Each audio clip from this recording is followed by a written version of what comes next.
Join the team. Read these because they're... Whoop. Did you knock that out of my hand?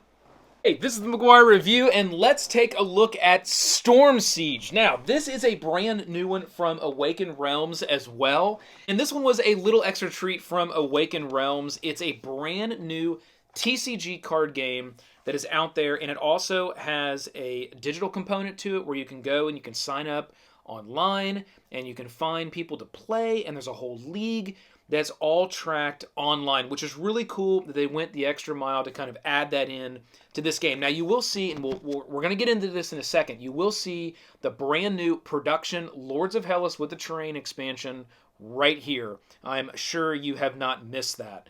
So this is the actual core base box that you're going to be able to get retail with the added terrain expansion. I have taken off the wrapping here, and we're going to do a video where we get into this.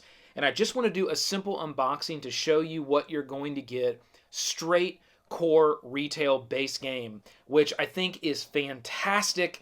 I know the Kickstarter is going to be off the charts. People are starting to get their Kickstarter versions.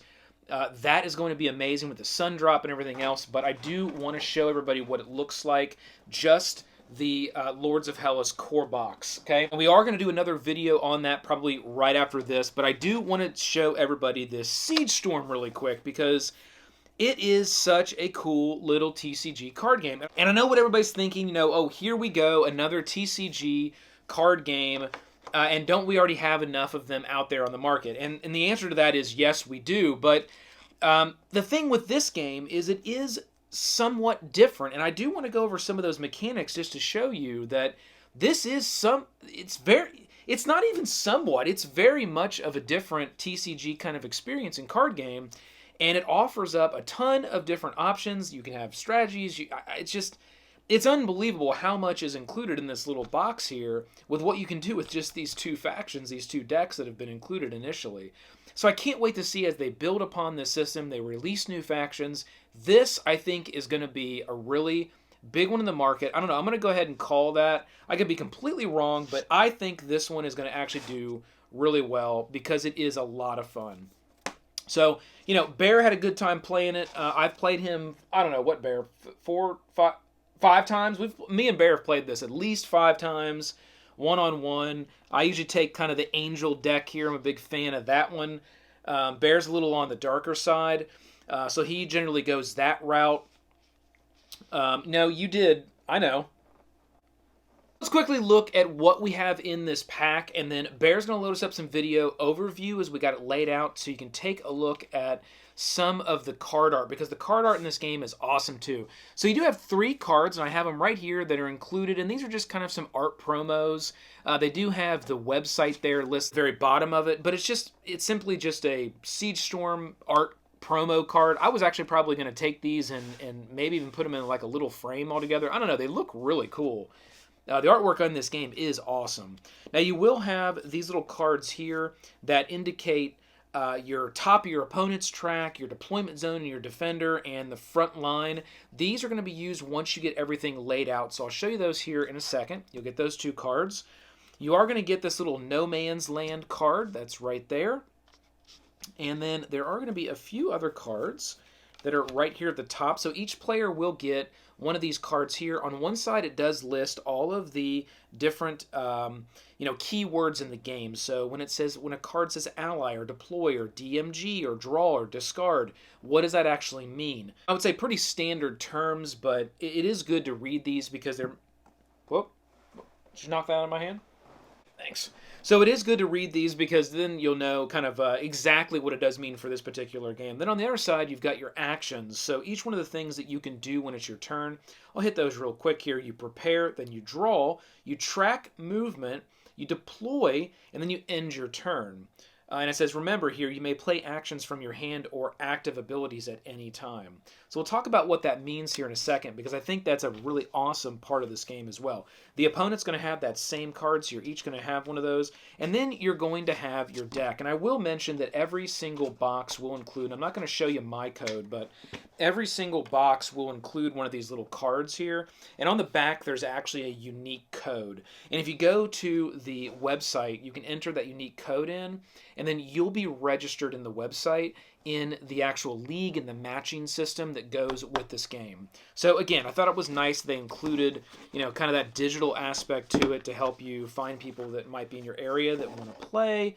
And also kind of track the wins and losses. Again, you will have some really nice artwork there in the box, and they did a great job with the box. Packaging was fantastic on this little game. You do have two factions there. One that follows more of kind of an angel side, sort of a light side, and then one that's more of the darker side and has more of, like zombies and warlocks and things of that nature. So there are two different factions that you can have. I'm going to get these cards out really quick and then be able to show you what this looks like. Now, there are, when you get it out of the pack, little symbols here at the bottom that show you everything from common to extremely rare, and they have different colors to them. They go from like bronze up to like a platinum look, and then the ones that are super rare, like platinum, but they have like they're like really shiny. Inside is a tiny, tiny little symbol, and it's either green or white. If it's green, it's part of the base part of the deck. So this starter set comes with mainly the green, which is the base set, and then it does come with a nice stack, and you'll see how big that stack is here. It does come with a nice stack of that same card that you'd find in here, the same type of cards, but the symbol color is white. And that just gets into when you want to build your own custom decks. So, this game does offer the straight out of the box, here's the deck that you would play with. Or the more you play, I want to take some of these cards that are included and I want to add them into the deck and make my own custom deck. So that's how the decks are going to work. I'm going to set those aside here. I keep the custom part at the bottom there. I'll pull these off, and here's all the custom ones for the other side. We will set them there. And then this is going to be your deck, which is going to be comprised of 34 cards. When you start, 30 of them are going to be laying out in stacks of 10, and those are essentially going to be somewhat of like your life over the course of the game. 4 of them are going to start in your hand. So we'll put these 2 decks out, and then I'll show you the instructions here. It's a very simple game. You can see that's pretty much all of the instructions that are included for the game, and some of that obviously is artwork as well. So it is a very simple game in how it's laid out. And this picture right here is going to be one of the most important pictures because it's going to show you exactly how you're going to lay out the game for you and your opponent. And that's going to be very simple. So what I'll do is I'll go ahead and I'll set this up. You're going to shuffle your deck of cards. And then what you're going to do is you're going to take 1, 2, 3, 4 of those cards and set them aside. That's your starting hand. And you're going to count these out in 1, 2, 3, 4, 5, 6, 7, 8, 9, 10. You're going to give yourself one more stack of that, 7, 8, 9, 10. And then you have your third stack. And you're going to put those on the far side of yourself like that. And that's going to be essentially your life for the game. You're going to be drawing from these cards when it's your turn, so you're constantly kind of draining that turn by turn. That's a nice clock counter kind of for the overall game. You're also going to be taking cards away from that and putting it in a pile at the bottom here, which is going to be kind of your discard pile. And that's going to be taking life from you as well. And your opponent's going to do the same thing. And then you're going to put those 3 cards we looked at a little bit earlier right in the middle here. So let's go ahead and get the 1, 2, 3, 4 for our opponent. We'll put those right down there. And then you're going to put this right in the middle. It's going to be a card that's going to indicate your lineup. So we're going to put that right there. We're going to put this No Man's Land right in the center. And then we're going to put this one right up here. And that's actually going to be for our opponent. So what we'll do is we'll go ahead and take a look at this one since it's the way up you guys can see. It says front line, so it's indicating that the card that's up at the front, right, so the other opponent's going to be sitting this way looking up.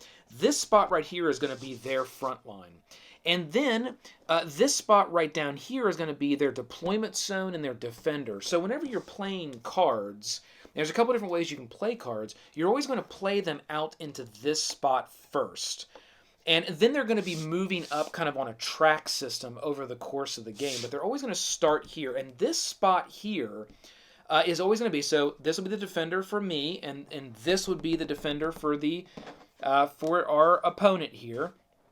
Those are always going to be where the cards start, and that's going to be your defender. So whenever you attack the opponent, you're always going to attack, and it's the defense is going to come from the card that's in this spot. So let's say that this track was filled up on either side, and I wanted to attack. I couldn't attack, just randomly say, oh, I'm going to attack this card. I do have to attack, and the defense comes from the card that's in the defender spot. So you may be thinking, well, that's an interesting mechanic, because in a lot of these card games like this, it's like I had the choice to say, okay, I'm gonna play some cards that are gonna be out in front of me, and then when it's my turn, I'm going to attack this card and I'm going to attack that card. You don't have the choice in this game to do that. When you attack, it's all about what your opponent has in this defender spot. And I really like that, because you constantly have to be thinking to yourself when you play cards, where the cards are going to be in that track, because every turn of the game, these cards are going to be moving on a track, and they're going to continue to move up turn by turn by turn. So you have to be very strategic about when you put certain cards in that defender spot and making sure that that card has a good defense. Now, if we break down the look at these cards, and go ahead and load the video so we can see these cards up front. If you look at these cards, they're very, very simple. They have an action and a passive ability. And then they have a little number up here on a red ruby. That's how many cards are required to just put that card down and play it. It's how many cards in your hand you just have to throw away to be able to put this card down. And you're going to have to balance that as well, right? Which cards do you toss? Because once you toss them, they're gone, unless you get a card that allows you to pull out of that kind of, discard pile. There's that constant balance of getting cards, out of your hand, getting rid of cards in your hand you may want to use, but you have to discard them to be able to use a certain card that you might want to get out into your ranks. So that's what this number right here means. This one costs 2 cards. On the bottom here, it's going to have 2 little swords crossed, and that basically just means that's how much attack damage this card does. Over here, we got a little shield. This one has 3. That's how much defense this card gives if I'm attacked by my opponent. And then we got an action and a passive ability. Now, the action is something that can be played at any time. So let's say I'm playing the game and I have, 4 or 5 cards in my hand. I've been drawing over my turns, and we'll go over what a turn looks like, but I've got 4 or 5 cards in my hand. I can decide to use any of these actions by paying the cost again whenever I want. I can do it on my turn, on my opponent's turn, and every time you play a card, you have to make a decision. You either have to play that card as an action, which would be the action that's right on the card, the top red part here, or you play the card as a creature. Now, the difference between that is if I play it as an action, let's say I was playing this Angelic Emissary here. Let's say I wanted to play this card, I would have to get rid of 2 cards. So I would look at the cards in my hand and say, well, I don't really need these right now, and maybe they're not great, so I'll get rid of those 2 cards. I'll put them in my discard pile. I'll be able to play the Angelic Emissary. I'll be able to play the Angelic Emissary, and I'm going to play it as an action. Well, it says here that I can move target enemy or ally back to its owner's hand. So in this one, I can now say, okay, an enemy or an ally back to its owner's hand. So that means I can grab one of my cards, move it back to my hand, or I can grab one of my enemy's cards and force them to move it back to their hand. And that might be a card that's up top that's ready to attack. We'll talk about what happens once you get to the top of the track and you move off. But that's what the action would be if I wanted to play that. Or I could say, I cashed my 2 in and say it was my turn. I'm going to go ahead and play this as a creature, which means I am going to be playing this angel into my defenses, into my kind of war track here. That's where the passive ability at the bottom comes into play. And this one says for 2 more cards, I can heal 3. So as long as it's in my track, and it would be in there for 1, 2, and then 3 turns. I would be able to pay 2 cards if I wanted to at any point in time while it's in my track, and I can heal 3, which means I would pull 3 cards out of my discard pile, and how that works is you actually tuck them up under the last set of 10 cards. So that's how those would work. So you can see that every time it's your turn, you're going to have the ability to choose to just strike with a quick action if you want to, or go ahead and play a card as a creature and let it sit in your war track, and as it's sitting there, there are these passive abilities that play out. And not all of them. This was just an example of one that you had to actually pay for that passive ability to do something. Some of them don't cost anything, much like our Battle Priest here. And the artwork is just so awesome. You can see from the video that's running, the artwork is absolutely fantastic in how these cards look. His passive ability says, whenever your card storms, deal 1 damage. So whenever you storm, you deal an extra damage. Some of them, just like this one says, whenever you deploy a card, deal 1 damage. So if the scout is in your war track, as long as it's there, whenever you deploy a new card, you automatically deal a damage to your opponent, which means you just take one of their cards from a stack and put it in their discard pile. And obviously you can see you're going to be working from stack to stack, and that's how that will work. You'll drain one, then you'll drain another one, then you'll drain the last one. And when the last card is gone, that player would lose. So you do want to be the last, card standing, but there's so many different ways to take damage away. Again, it might be things that are passively happening from cards that are played as creatures in your track. It might be things that are happening from immediate attacks that you're doing when it's your turn with the cards that are in your hand. And again, your opponent can fire back immediately with actions and attacks as well with cards in their hand. So let's talk a little bit about what happens when it's actually your turn, because again, actions can be played on your turn, on anyone else's turn, at any point in time. So when it's your turn, and it's not the first turn, because on the first turn you're not going to draw cards, but let's say it's the 3rd or 4th turn and I have 2 cards in my hand and this is the setup that we're currently dealing with. What's going to happen is I'm going to first draw 2 cards from my most top deck here that still has cards in it. And then I'm going to look at all my cards, and I've got 4 cards in my hand now. And I'm going to look and see what we got going on here. Okay. And you know what? We've got a reference card here, so we can look at this, and it says prepare. So that's the first thing, which is if you have any committed units in your support zone, turn them up again. We haven't talked about the support zone yet. That's another track that's going to be right down here on either side of the players. And that's a very interesting mechanic as well. And that will come into play when this top card decides to move off the track. There's 3 different things we can do. The next thing we're going to do is we're going to draw, which we just did. The third thing is we're going to move the track. Okay? So now we have some decisions to make. Because once this top card moves off the track, and the rest of them now, right, move up. Now we got a spot open to play another defender. This guy is now moved off the track. So we can now make 3 different choices with this card, and this is where a lot of the gameplay comes into place. We can either storm, which means we take this and we attack the card. We're going to compare our attack versus the defender, remember? And that's going to be how much damage we do to the enemy. When we storm, we also get to take advantage of that action. So again, we could have just played this card as an action earlier in the game, but we chose to play it as a creature and put it in. We are going to get that action as well at the end. So when you do come off the track, you're going to get to apply damage, and you're going to get to take this action that's on this card. So the Protector does 0 damage, so not really anything we're going to be able to do here as far as damage, but it does say the action, deal 2 damage if there are at least 2 cards on your track. Well, there are. The opponent would immediately take 2 damage, and we would take those 2 cards off of the opponent's stack here, and we would set that in their their discard pile there. That would be if we wanted to storm, which storming is attacking. We could also do something called hold. And hold means just go ahead and remove that card that would be in that spot that moved up, put it in our discard pile, and this card goes right back in. And you may think, well, why would you want to do that action? That's generally going to come into play when you have a card that's in your track that's got a really good passive ability. So you've played it as a creature, it's in your track, it's moving up, and instead of being there for 3 turns, you want it there for 4 because it's got a great passive ability that's just doing damage every turn or allowing you to draw more cards or allowing you to do something to your opponent to really mess with them. That would be the reason that we would want to hold. So we can storm, which is attack.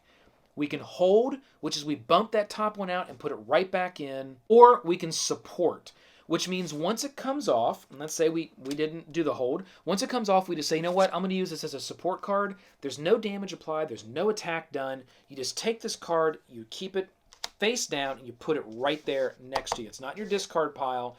It's right there. And how that's going to work is somewhat like a resource mechanic. So now when it's your turn again, let's say that you had a card in your hand that you needed 3 cards to play, but you only had 2 cards for that turn because you had been playing cards, you just didn't have enough cards. You could then go to your resource pile and say, oh, I'm going to tap this card and cash these 2 in, and that's my 3. To be able to, to play a card. Let's say you had, well, technically you would have had to have 3 cards in your hand. Let's say the card you wanted to play took 3. That's how you would do that. So I really like the fact that the game gave us that ability to also, use resources down here because you have to make that strategic choice. It's a real give and take thing, right? Do you just every time say, you know what, I'm just going to attack, I'm going to attack, I'm going to attack, and just keep attacking? Or do you start to build up your resources early game or even mid game and giving yourself a few extra cards out there? Now, you may think, well, you know what, I'm just going to just have every single card be a resource for the first 4 or 5 turns. That way I'll just have a whole line of resource cards out here and I can play anything in my hand for free almost every time. I'll just tap all those cards and just put cards down and I'll always have a nice card, hand of cards.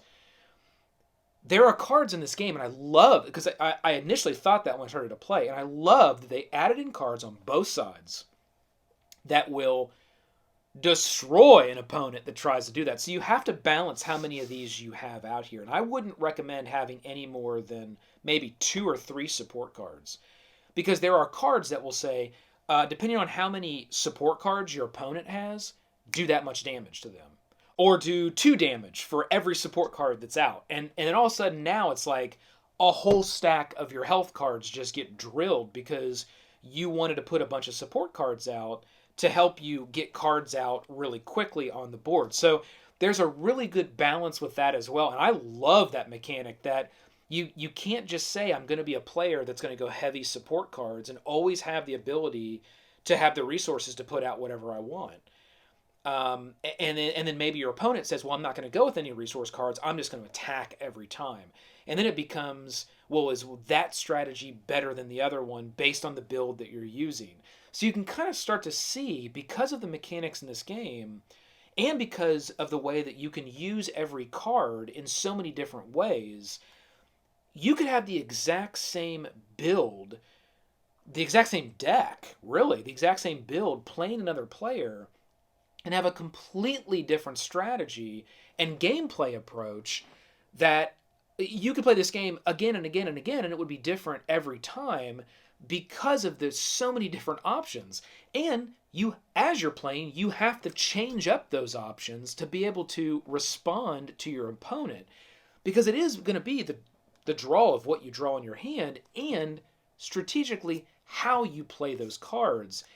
When do you put certain cards in that defender to make sure that you've got good defense? Because you're looking here and seeing, well, on the next turn, my opponent's cards are going to move up, and I know that this guy is going to now be in a position to either storm, hold, or support. And he may storm, which means he may attack. So I better have a card here that can at least block all the damage it's going to put down, or most of it. So this card does 2 damage, and I've got 2 defense. So that wipes the damage. But they are going to get their action, which says opponents puts all cards from his hand on the top of his resources in any order. Which means I would just have to take all the cards in my hand and I would just have to put it on the top of my resources in any order. So let's just, I put it there, I put it there and there, okay? And that's what would have to happen if they decided to storm.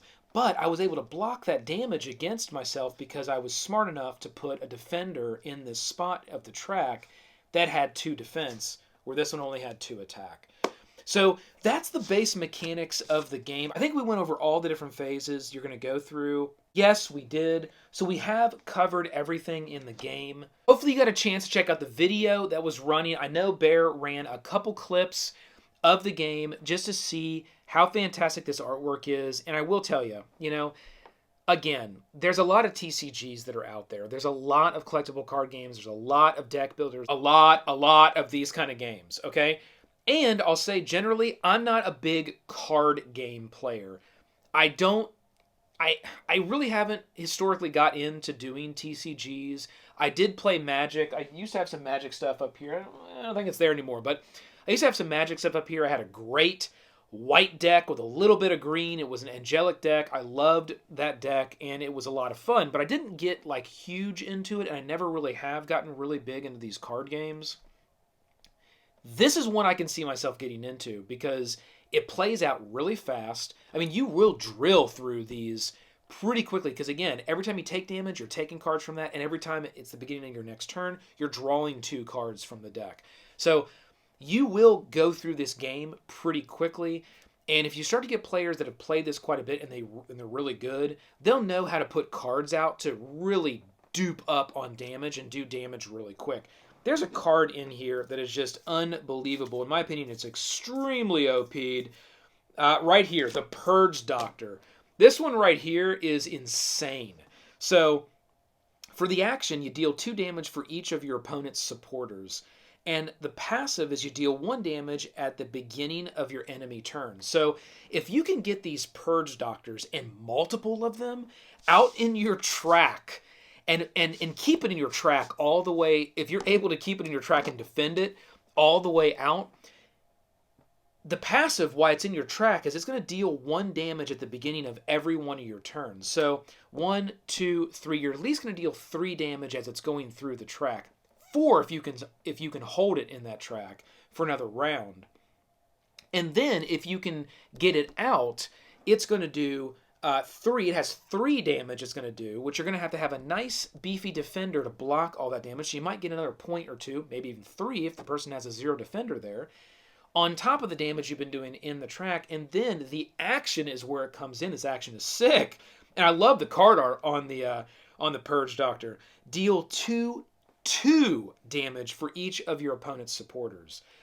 Hang on to this guy and play him late game, when your opponent's going to have 3 or 4 support cards out there. Again, that's why I don't recommend going over 3 support cards. Having 3 or 4 support cards out there, and it's just 2, 4, 6, 8. I mean, just 2 damage for every one of your opponent's support cards, plus the damage in the track, plus the damage it's going to do when it attacks.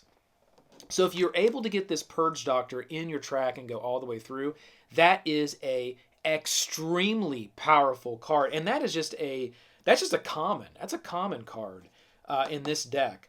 But that is one that I found in this deck out of all the cards. There are some very rare ones that it's going to be in this first edition, which I don't think you're going to be able to get a hold of after that. And they do kind of call that out. It's kind of part of the, I think, you know, some of the pool around this game is that there are going to be some really epic level cards that are in this first print run, this first edition of you know, the set of this game. So if you do like this game, get your hands on this first run, because then you'll have those cards. And there is an equal card to the Purge Doctor that's in our enemy here as well, that does something very similar, where, you know, does a lot of damage based on, you know, cards you have in your hand or cards you have out on the table. So it does balance. It is offset. I don't want to give the thought that you know, this side has the Purge Doctor and it's just way overpowered. I would just call this an OP card. There is an OP card that's on this side as well, but they are balanced. But it's, you know, this Purge Doctor is absolutely sick. Oh, here's one of our epics here. The Archangel. Action, raise 4. Take an extra turn after this one. Nice. Which means you can just take 4 right out of your discard pile, and then you can just take another turn, which is pretty powerful to be able to take 2 turns right in a row. Passive, for the use of discarding 1 card, you can deploy your top casualty for free. So your discard pile is your casualty pile. Basically, you can just pick up the top casualty and redeploy it for free. It's 5 damage and has 7 defense, but it does cost 7 to play that card, which means you're going to have 7 cards, you know, whether it's tapping, you know, your resources or cards in your hand to be able to get the Archangel out. But if you can, this is a killer card as well. And over on this side, we do have a giant, like, dragon. Let's find the special ones on this side as well, just to give you a feel here for the special ones that we have over here on the more of the darker side. Yeah, here we go. The Frost Dragon. And then you got Warlocks and Goblin Mercenaries and Blood Shamans. So lots of cool stuff here over on this side as well. But the Frost Dragon's pretty awesome. Kill an opponent's supporters. Ooh! So just kill all the supporters on the opponent's side, regardless of how many there are. The passive is opponent's track does not move unless he pays 2. Ouch! So that's just going to passively be working while it's in the track. I got to pay 2 cards even to move my track, which, you know, could be a good thing or could be a bad thing. One, I can't get a card off to be able to storm, support, or, you know, hold.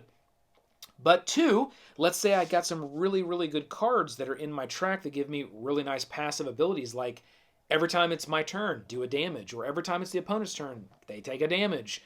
Wouldn't be too bad if I had a few of those out or 2 of those out if, you know, that card was in the track holding those. So you can see, I mean, I could go on and on with this video because there are just so many different ways and strategies of how this game could play out. But the mechanics are incredibly simple. The rule set is very simple. The gameplay is very fast. It's just all about what just happened on every single turn, and how am I going to react to that with the cards I have in my hand and the cards that are out on my track. So, Awaken Realms, nice job on this TCG. This is an awesome card game, guys. It's going to come at a super low price point. Team, go get this game. You're going to like it. I mean, if anything, pick up the initial starter pack. It's going to come at a really low price point for something like this. It's brand new to the market, so they want to get it out there. Go get it. You're not going to be sorry. It's going to be a ton of fun, even if you just stay with what you have here. I could see this gameplay being a lot of fun for a while without anything new added in, because there's just so much here that you can do. All right. Thumbs up, Awaken Realms. Let's get into the Lords of Hellas. Be watching for that video as well. So hit that like, click the subscribe below to join the team, ring the bell. This has been the McGuire Review, and we will see you next time. Rolling crits.